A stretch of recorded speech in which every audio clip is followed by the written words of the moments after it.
এক পর্যায়ে আল্লাহর নবীর সাহাবী উকবা রাদিয়াল্লাহু তাআলা যুদ্ধের ময়দানে যুদ্ধ করতে করতে পর্যায়ে শহীদ হয়ে গেলেন, শাহাদাত বরণ করে ফেললেন।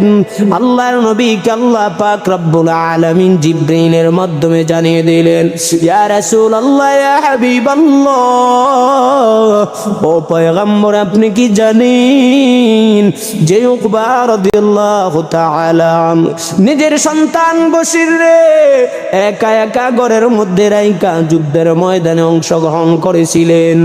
আজ এই উকবা রাদিয়াল্লাহু তাআলা ইসলামকে জিন্দা করার জন্য যে যুদ্ধের ময়দানে অংশগ্রহণ করেছিলেন, আল্লাহ তাআলা তাকে জান্নাতের মেহমান বানিয়ে দিয়েছে।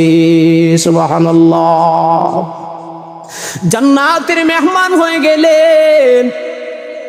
আল্লাহ নবী চিন্তায় পড়ে গেলেন যে 6 বছরের বালক বশির, 6 বছরের বালক, যার মা নাই, ভাই নাই, বোন নাই, একমাত্র তার রক্ষণাবেক্ষণকারী ছিল তার বাবা হযরতে উকবা রাদিয়াল্লাহু তাআলা। জোরে জোরে বলেন সুবহানাল্লাহ।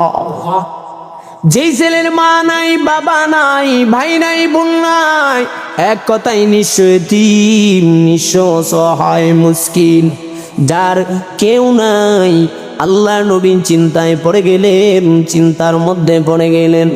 মাথাটা আকাশের দিকে উঠাইয়া চিন্তা করতে লাগলেন, আল্লাহ রব্বুল আলামিন, আমি যেই সন্তান বশিরের বাবাকে নিয়ে আসলাম যুদ্ধের ময়দানে, উকবা দুনিয়ার মধ্যে নাই, জান্নাতের মেহমান হয়ে গেছে, জান্নাতের বাসিন্দা হয়ে গেছে। রব্বুল আলামিন, আমি কিভাবে ওই সন্তানের কাছে জবাব দিব? সুবহানাল্লাহ।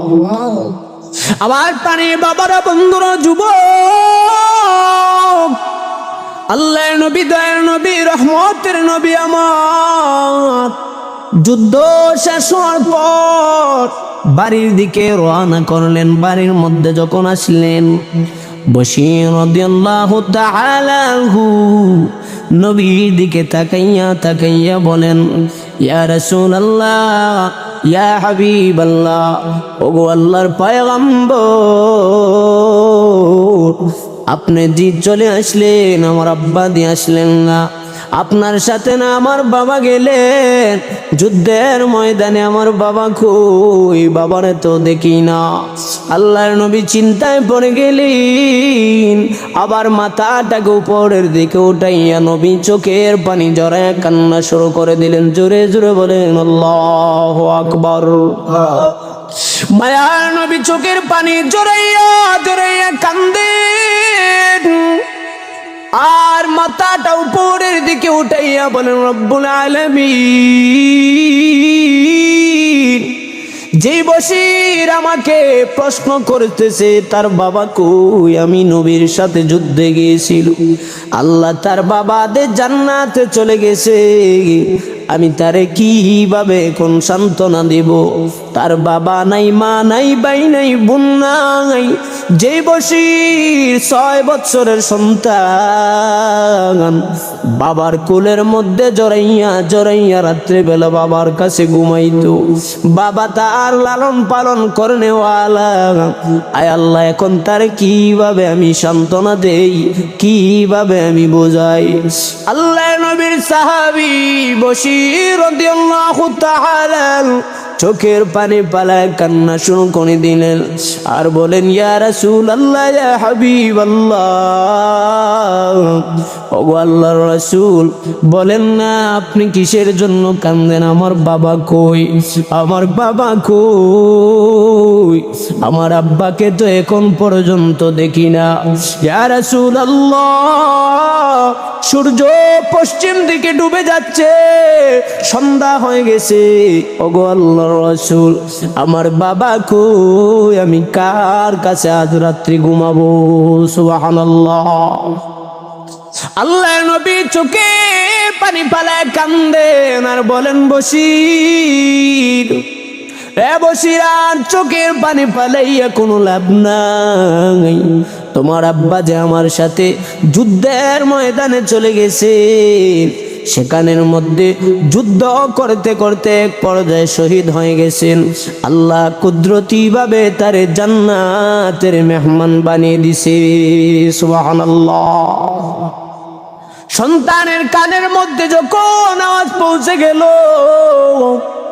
বাবা উকবা রাদিয়াল্লাহু তাআলা জান্নাতের ভিতরে চলে গেলেন। তিনি কান্না তামান্না চোখের পানি পালাইয়া জরা জরা কান্দেন আর বলেন, ইয়া রাসূলুল্লাহ, ইয়া হাবিবাল্লাহ, ওগো আল্লাহর রাসূল, আমার আব্বা যে চলে গেলেন, একটা বার কি আমি বশিরের কথা চিন্তা করলেন না? ওগো নবীজি, বাবা যে চলে গেলেন, আমার আব্বাকে একটা বার আমি বশিরের কথা চিন্তা করলেন? রাত্রিবেলা কার সাথে ঘুমাবো? জোরে জোরে বলেন আল্লাহু আকবার। এ পানি বাবারা, বন্ধুরা, পর্দার আম্মা জান, কেমন নবীর ভালোবাসা, কেমন ইসলামের অনুসারী, কেমন তারা ইসলামকে ভালোবাসতেন, কেমন করে তারা ইসলামকে মহব্বত করতেন। আল্লাহর নবী চোখের পানি পালাইয়া কান্দেন আর বলেন, রে বশির, এ বশির, কান্না থামা, কান্না থামা। তোর মা নাই, বাবা নাই, ভাই নাই, বোন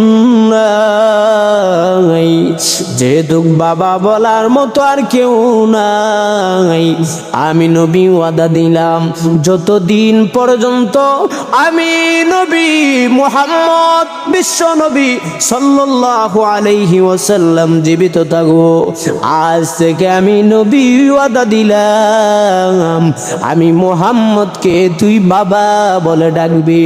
সুবহানাল্লাহ। কান্না করার প্রয়োজন নাই। যেই বাবাকে জড়াইয়া জড়াইয়া তুই বসির ঘুমাইতি, মা হারা এতিম সন্তান, ভাই নাই, বোন নাই, অসহায়, আমি নবী ওয়াদা দিলাম, আমি নবী আজ থেকে তুই বসিরকে বুকের মধ্যে জড়াইয়া জড়াইয়া ঘুম পড়াবো। সুবহানাল্লাহ। मैं तालिब मौला हो मेरे इश्क दीवाना, मैं तालिब मौला हो मेरे इश्क दीवाना, है जुमला जहाँ जिसकी तजल्ली से उजाला, है जुमला जहाँ जिसके तजल्ली से उजाला, मैं दूर हो मजबूर हो ऐ सैयद आलम, मैं दूर हो मजबूर हो ऐ सैयद आलम, दीदार देखा दे नहीं आवाज सुना दो, दीदार देखा दे नहीं आवाज सुना दो, मैं सूरत यूसुफ को नहीं चाहने वाला, मैं सूरत यूसुफ को नहीं चाहने वाला, मैं कैसे के मानंद नहीं आशिक लैला, मैं कैसे के मानंद। ইয়া আইয়ুহাল্লাযীনা আমানু, ইসলামের মধ্যে ঢুকো, ইসলামের মধ্যে পরিপূর্ণভাবে প্রবেশ করিয়া নাও। ওয়ালা তাত্তাবিউ খুতুওয়াতিশ শাইতান, হে দুনিয়ার মুমিন, সাবধান হয়ে যাও, সাবধান হয়ে যাও, শয়তানের অনুসরণ করিও না, শয়তানের অনুকরণ আনুগত্য স্বীকার করিও না, কারণ তোমাদের শয়তান তোমাদের জন্য আপন নয়, তোমাদের জন্য দুশ্মন, ঠিক কিনা? এই জন্য ভাইরা আমার, বাবারা আমার, ও পর্দার আম্মা জান, বাংলায় প্রবাদ আছে, এমন জীবন তুমি করিও গঠন, মরিলে হাসিবে তুমি, কাঁদিবে ভুবন, ঠিক কিনা? আমরা মুসলমান, আমাদের জন্য এমন ভাবে জীবনটাকে সাজানো, রঙিন করা, এমন ভাবে জীবন সাজাও তুমি বান্দা একজন মরে গেলে যেন হাজার জন কাঁদে তোমার জন্য। এমন জীবন করিও গঠন, মরিলে হাসিবে তুমি, কাঁদিবে ভুবন। কিভাবে আমাদের জীবন রাঙ্গানো লাগবে, যেমন অতীতে সাহাবায়ে কেরামের দিক থেকে শুরু করে আমাদের আকাবির ইসলাম উলামায়ে কেরামগণ কিভাবে নিজের জিন্দেগি গঠন করেছিলেন। ভাইয়েরা আমার, বন্ধুরা আমার, এর মধ্যে একজন ছিলেন ব্রাহ্মণবাড়িয়া জেলার সন্তান আল্লামা জুবায়ের আহমদ আনসারী রহমতুল্লাহি আলাইহি। এমন ভাবে জিন্দেগি গঠন করেছিলেন যার জিন্দেগি গঠনের মধ্যে কেউ কোনোদিন ভুল ত্রুটি ধরতে পারে নাই। আল্লামা আনসারী রহমতুল্লাহি আলাইহি এমন একজন আল্লাহ ওয়ালা ছিলেন। করোনার সময়, যেই সময় মানুষ মাস্ক ছাড়া চলাফেরা একদম নিষিদ্ধ ছিল, এমন এক সময় মারা গেলেন যেই সময় মানুষ প্রায় 2 থেকে 3 ফুট পরিমাণ দূরত্ব হয় নামাজ আদায় করত। আল্লামা আনসারী রহমতুল্লাহি আলাইহি যখন মারা গেলেন, করোনার সময় গাড়ি চলে না, কেউ কাহার বাড়ির দিকে যায় না। আল্লামা আনসারীর জানাজায় যখন নাকি অংশগ্রহণের সময় দেখা গেল লক্ষ লক্ষ মানুষের ভিড়, ব্রাহ্মণবাড়িয়া বিশ্ব রোড থেকে শুরু করে জানাজার মাঠ পর্যন্ত চতুর্দিক ব্লক হয়ে গেছে। ব্রাহ্মণবাড়িয়ার উলামায়ে কেরাম সবাই আশ্চর্য হয়ে গেলেন, এই করোনার সময় এত মানুষ কিভাবে আসলো, এটা তো বড় বুঝ মুশকিল। অনেক উলামায়ে কেরাম বললেন, আমাদের অন্তরে বাড়ি দেয় তারা মানুষ নয়, আল্লাহর কুদরতি ফেরেশতারা হাজির হয়েছে। সুবহানাল্লাহ। এই জন্য বাবারা, বন্ধুরা আমার, ও পর্দার আম্মা জান, এমন ভাবে জিন্দেগি গঠন করো, এমন ভাবে নিজের জীবনটাকে সাজাও যেমন তোমার মহব্বতে লক্ষ লক্ষ মানুষগুলো চোখের পানি পালায় কান্দে। এমন ভাবে জীবন সাজাও যেন তোমার ভালোবাসায় মানুষ মরণ পর্যন্ত দোয়া করে। এমন ভাবে জীবনটাকে ইসলামের জন্য সাজাও যেন তোমার জন্য মানুষ 2 ফোঁটা চোখের পানি পালায় কান্দে।